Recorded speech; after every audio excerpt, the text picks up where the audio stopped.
जरा दो तस्वीरें दिमाग में लाइए, एक ही दिन की।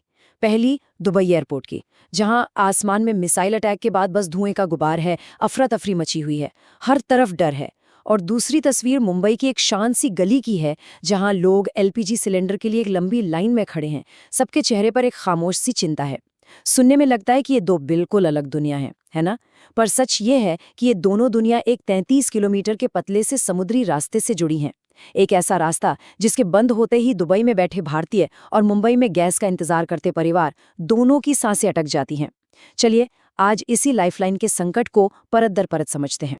स्क्रीन पर ये नंबर देखिए, 33 किलोमीटर। बस इतनी सी चौड़ाई है स्ट्रेट ऑफ होर्मुज की, उसके सबसे तंग हिस्से में ईरान और ओमान के बीच समंदर की एक पतली सी गली। सुनने में तो यही लगता है कि अरे इसमें क्या बड़ी बात है, एक छोटा सा रास्ता ही तो है।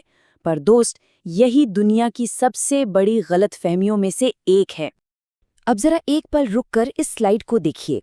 दुनिया का 20% तेल, जी हाँ, पूरी दुनिया का 20% तेल, यानी हर 5 में से एक तेल का टैंकर इसी 33 किलोमीटर की गली से गुजरता है। ये दुनिया की अर्थव्यवस्था की वो दुखती रग है जिससे कोई भी दबा सकता है। एक पुरानी कहावत है, नाक दबाओ तो मुंह खुलता है। इस वक्त ईरान ने इस रास्ते पर ताला लगाकर समझिए पूरी दुनिया की नाक पकड़ ली है।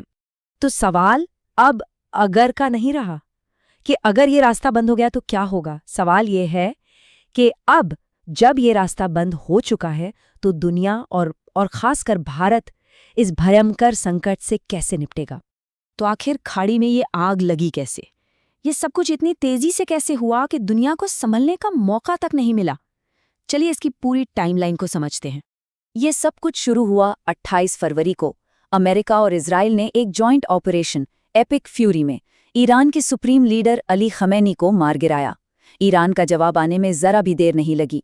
उसी दिन 1000 से ज्यादा मिसाइलें और ड्रोन अमेरिकी ठिकानों, इजराइल और खाड़ी देशों पर दाग दिए गए। और फिर आई 2 मार्च की तारीख, जब ईरान की सबसे ताकतवर फोर्स IRGC ने ऐलान कर दिया स्ट्रेट ऑफ हॉर्मुज बंद है। 12 मार्च तक तो ईरान के नए सुप्रीम लीडर मोज्तबा खमेनी ने दुनिया को साफ साफ कह दिया कि ये रास्ता बंद ही रहेगा। और ये कोई डिप्लोमैटिक बयान नहीं था, ये एक सीधी खुली धमकी थी। IRGC कमांडर ने कहा, यहां से गुजरने की कोशिश करने वाले किसी भी जहाज को आग लगा दी जाएगी। बस इस एक लाइन ने दुनिया के सबसे अहम समुद्री रास्ते को एक वॉर जोन में तब्दील कर दिया। इस संकट का असर सिर्फ इंटरनेशनल हेडलाइंस और तेल के बैरल तक ही सीमित नहीं है। नहीं, इसका सीधा कनेक्शन हम सबकी जेब से है।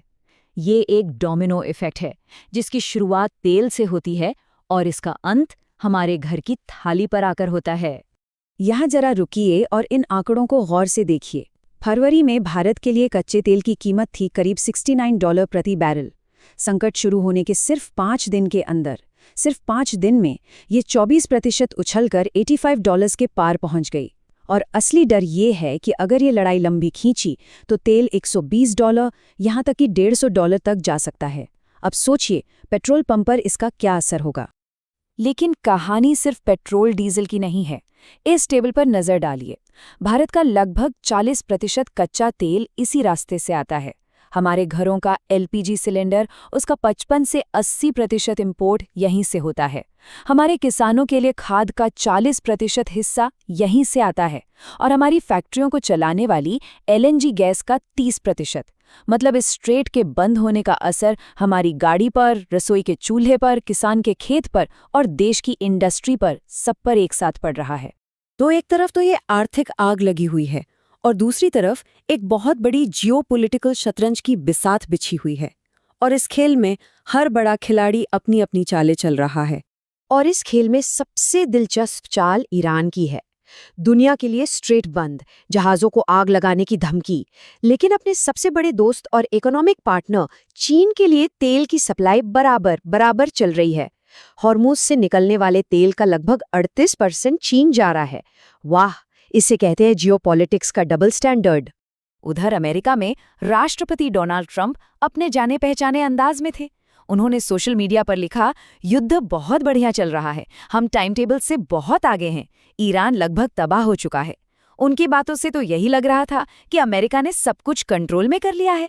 लेकिन ट्रंप के इस बयान के कुछ ही घंटों बाद उन्हीं के एनर्जी सेक्रेटरी का बयान आ गया कि हम तेल के टैंकरों को सुरक्षा देने के लिए तैयार नहीं हैं। इससे एक बात तो साफ हो गई, अमेरिका के अंदर ही बड़ा कन्फ्यूजन था। एक तरफ बड़ी बड़ी बातें थीं और दूसरी तरफ जमीनी हकीकत कुछ और ही थी।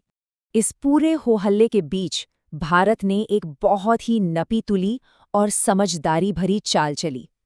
इसे आप कह सकते हैं जयशंकर स्टाइल डिप्लोमेसी। कोशिश ये कि सांप भी मर जाए और लाठी भी न टूटे, या यूं कहें कि दोनों हाथों में लड्डू रहें।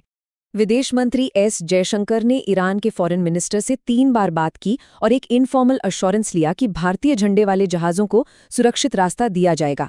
और इसका असर भी दिखा जब शेनलोंग और एक और भारतीय टैंकर वहां से सुरक्षित निकल आए। एक तरफ बातचीत तो दूसरी तरफ एक सिंबल हैवी मूव। भारत के विदेश सचिव ने दिल्ली में ईरान की एम्बेसी जाकर खमेनी के लिए शोक संदेश लिखा। ये ईरान को एक सिग्नल था कि हम बातचीत के रास्ते खुले रखना चाहते हैं। और इन सब के साथ इंडियन नेवी ऑपरेशन संकल्प के तहत हाई अलर्ट पर थी कि अगर बात नहीं बनी तो हम अपने जहाज़ों को खुद एस्कॉर्ट करने के लिए भी तैयार हैं। अब सबसे बड़ा सवाल जो हम सबके मन में है, ये लड़ाई खत्म कब होगी और कैसे? आगे के रास्ते पर फिलहाल 3 सिनेरियोज, 3 रास्ते दिख रहे हैं। पहला, क्विक सीजफायर, यानी 2 से 4 हफ्तों में शांति। लेकिन इसकी उम्मीद कम है क्योंकि ईरान के नए सुप्रीम लीडर के शुरुआती बयान बेहद आक्रामक है। दूसरा, प्रोलॉन्ग्ड कॉन्फ्लिक्ट। अगर अमेरिका जमीन पर उतरता है तो ये लड़ाई 3 से 6 महीने खिंच सकती है। इसका मतलब होगा तेल $150 के पार और भारत में महंगाई और आर्थिक मंदी का एक खतरनाक कॉकटेल। और तीसरा, जो सबसे रियलिस्टिक रास्ता लगता है, वो है किसी न्यूट्रल देश की मध्यस्थता से सुलह। और यहीं पर भारत की भूमिका बहुत अहम हो जाती है। हमारी फॉरेन पॉलिसी स्ट्रेटेजिक ऑटोनॉमी की रही है। हम न तो अमेरिका के कैंप में हैं, न ही ईरान के दुश्मन। हमारे रिश्ते दोनों से हैं। यही वजह है कि भारत इस आग को बुझाने में एक भरोसेमंद पीस ब्रोकर, एक मध्यस्थ की भूमिका निभा सकता है। हमें इतिहास को भी नहीं भूलना चाहिए। 1980 में ईरान इराक की लड़ाई पूरे 8 साल चली थी। हाँ, ये लड़ाई वैसी नहीं है, पर ये एक याद दिलाती है कि मिडिल ईस्ट के संघर्ष सालों तक खिंच सकते हैं। और स्ट्रेट ऑफ हॉर्मुज का हर एक दिन बंद रहना भारत के लिए करोड़ों रुपयों का सीधा नुकसान है। जियोपॉलिटिक्स, तेल की कीमतें, डिप्लोमेसी, इन सब बड़ी बड़ी बातों के बीच हम अक्सर उन इंसानों को भूल जाते हैं जो इस संकट की असली कीमत चुका रहे हैं। ये नंबर है 778। इतने भारतीय नाविक 28 भारतीय जहाज़ों पर उस पूरे इलाके में या उसके आसपास फंसे हुए हैं, घर से हजारों मील दूर एक अनिश्चित भविष्य के बीच। उनकी सलामती हमारी सबसे बड़ी प्राथमिकता है। और ये दूसरा नंबर 35 लाख। ये यूएई में रह रहे हमारे भाई बहनों की अनुमानित संख्या है। वो लोग जो आज मिसाइल हमलों के साए में जी रहे हैं। ये वही लोग हैं जिन्होंने अपनी मेहनत से उस देश को बनाने में मदद की और आज वो वहाँ खुद को असुरक्षित महसूस कर रहे हैं। ये एक मुश्किल वक्त है, लेकिन भारत सरकार और वहाँ की एम्बेसी लगातार उनके संपर्क में है। तो हम वापस वहीं आ गए जहाँ से हमने ये बातचीत शुरू की थी। 2 दुनिया, एक संकट। एक तरफ दुबई में बैठा परिवार मिसाइल के डर से इमरजेंसी ट्रैवल एडवाइजरी पढ़ रहा है, तो दूसरी तरफ भारत में बैठा परिवार बढ़ते पेट्रोल के दाम और गैस सिलेंडर की चिंता से परेशान है। ये दोनों कहानियां, ये दोनों डर इस एक संकट से बहुत गहराई से जुड़े हुए हैं। तो आखिर में सवाल यही बचता है, 33 किलोमीटर की ये गली दोबारा कब खुलेगी? और उससे भी बड़ा सवाल ये है कि जब तक ये नहीं खुलती, तब तक भारत कैसे बचेगा? इसका जवाब ही हमारे आने वाले कल की आर्थिक और सामरिक दिशा तय करेगा।